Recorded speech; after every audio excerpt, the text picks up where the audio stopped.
हरि ओम श्री गणेशाय नमः। जय जय श्री सीताराम जी हनुमान जी महाराज की जय हो। जय श्री राधे कृष्णा। पाप मोचनी एकादशी व्रत कथा मातम में चैत्र कृष्ण पक्ष की एकादशी। धर्मराज युधिष्ठिर बोले कि हे भगवान, अब आप चैत्र मास के कृष्ण पक्ष की एकादशी के बारे में बतलाइए। इस एकादशी का नाम क्या है तथा इसमें कौन से देवता की पूजा की जाती है तथा इसकी विधि क्या है। श्री कृष्ण भगवान बोले कि हे राजन, एक समय मानदाता ने लोमस ऋषि से पूछा कि हे मुनि, चैत्र मास के कृष्ण पक्ष की एकादशी का नाम पाप मोचनी है। उसके व्रत करने से प्रभाव से मनुष्य के अनेक पाप नष्ट हो जाते हैं। सुनो, प्राचीन काल में एक चैत्ररथ वन में अप्सराएं वास करती थी। वहाँ पर हर समय वसंत रहता था, अर्थात उस जगह सदैव प्रत्येक तरह के पुष्प खिले रहते थे। उस जगह गंधर्व कन्याएं विहार किया करती थी। वन में इंद्र अन्य देवता के साथ क्रीड़ा किया करते थे। उस वन में एक मेधावी नामक मुनि तपस्या करते थे। वे शिव भगत थे। एक दिन मंजू घोषा नामक एक अप्सरा उनको मोहित करने के लिए सितार बजाकर मधुर स्वर में गाने लगी। उस समय शिव के शत्रु अंगण कामदेव भी शिव भगत मेधावी मुनि को जीतने के लिए तैयार हुए।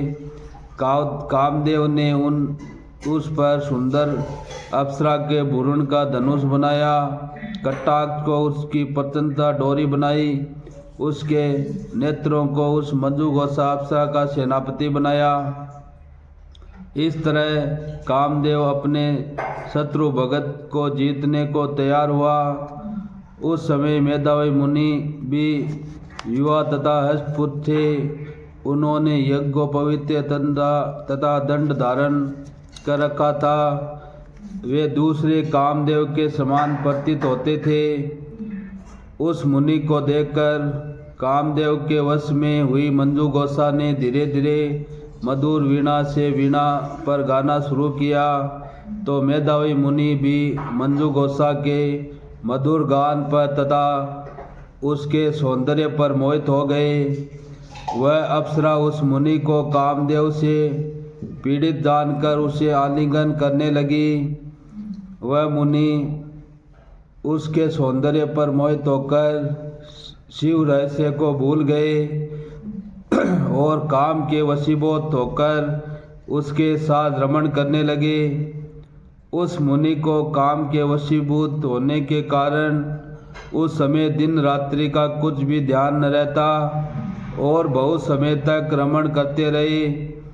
तदुपरांत मंजू घोषा उस मुनि से बोली कि हे मुनि, अब बहुत समय व्यतीत हो गया तो स्वर्ग जाने की आज्ञा दीजिए। उस अप्सरा के ऐसे वचनों को सुनकर मुनि बोले, हे सुंदरी, तू तो आज ही इसी संध्या को आई है, अभी प्रातः तक ठहरो। मुनि के ऐसे वचनों को सुनकर अप्सरा उनके साथ रमण करने लगी और बहुत समय बिता दिया। फिर मुनि से कहा, हे देव, अब आप मुझे स्वर्ग जाने की आज्ञा दीजिए। मुनि बोले, अभी तो कुछ भी समय नहीं हुआ है, अभी कुछ देर और ठहरो। इस पर वह अप्सरा बोली, हे मुनि, आपकी रात्रि तो बहुत लंबी है, अब आप सोचिए कि मुझे आपके साथ आए कितना समय हो गया है। उस पर अप्सरा के वचनों को सुनकर मुनि को ज्ञान प्राप्त हुआ और वह समय का विचार करने लगे। जब रमण करने का से उसका परिणाम 57 साल 7 माह और 3 दिन ज्ञात हुआ तो वह उस अप्सरा को काल का रूप समझने लगे। वह अत्यंत क्रोधित हुए और उस तप का नाश करने वाली अप्सरा की तरफ देखने लगे। उनके अधर कांपने लगे और इंद्रियां व्याकुल होने लगी।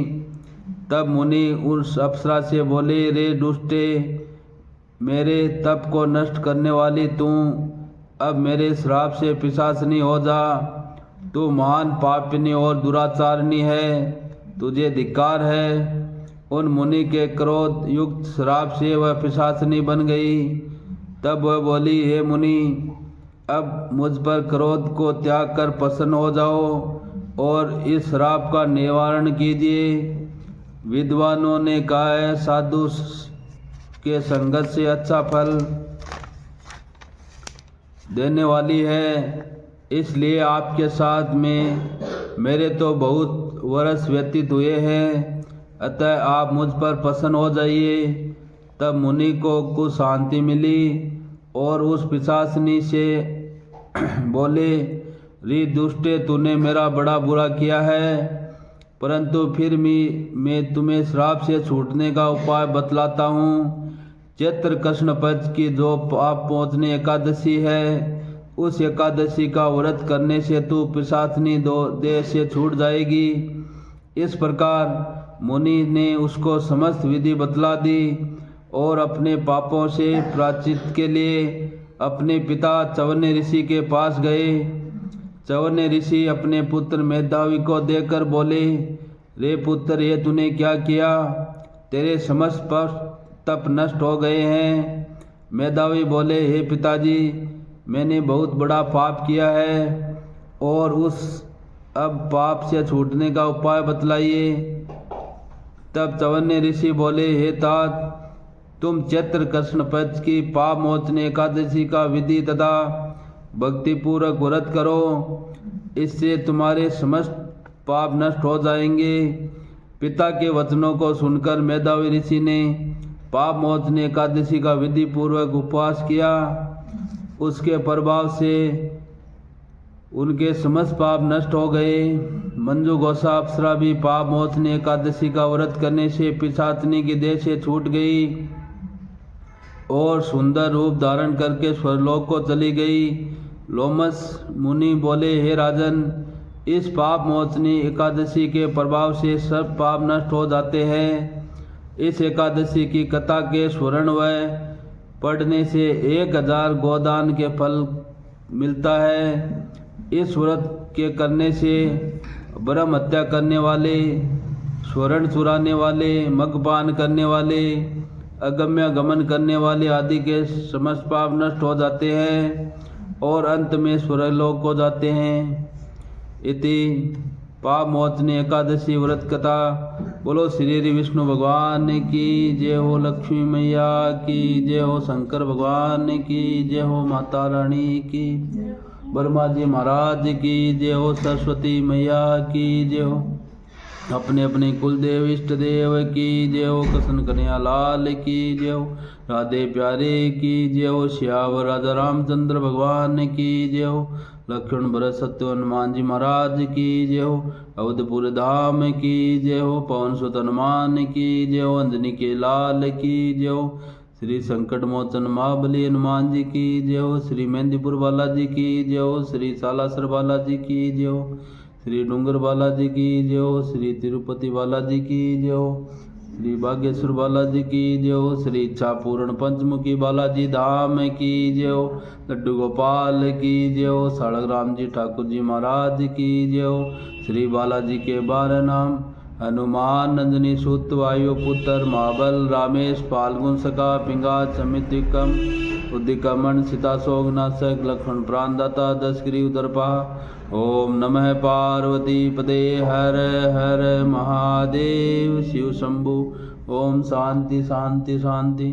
स्वार्भवंतु काल हर कष्ट हर दुख हर पीड़ा हर दारिद्र हर हर सबका भला कर। बोलो काशी विश्वनाथ महादेव की जय हो, सनातन धर्म की जय हो, अपने अपने माता पिता गुरुजनों की जय हो, आज के आनंद की जय हो, धर्म की जय हो, है धर्म का नाश हो, मनुष्य का उद्धार हो, प्राणियों में सद्भावना हो, विश्व का कल्याण हो।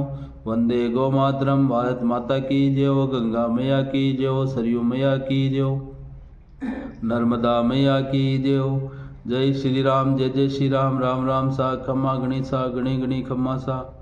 श्रीमन नारायण नारायण हरि हरि, भजमन नारायण नारायण हरि हरि, श्रीमन नारायण नारायण हरि हरि, भजमन नारायण ऋण हरि हरि।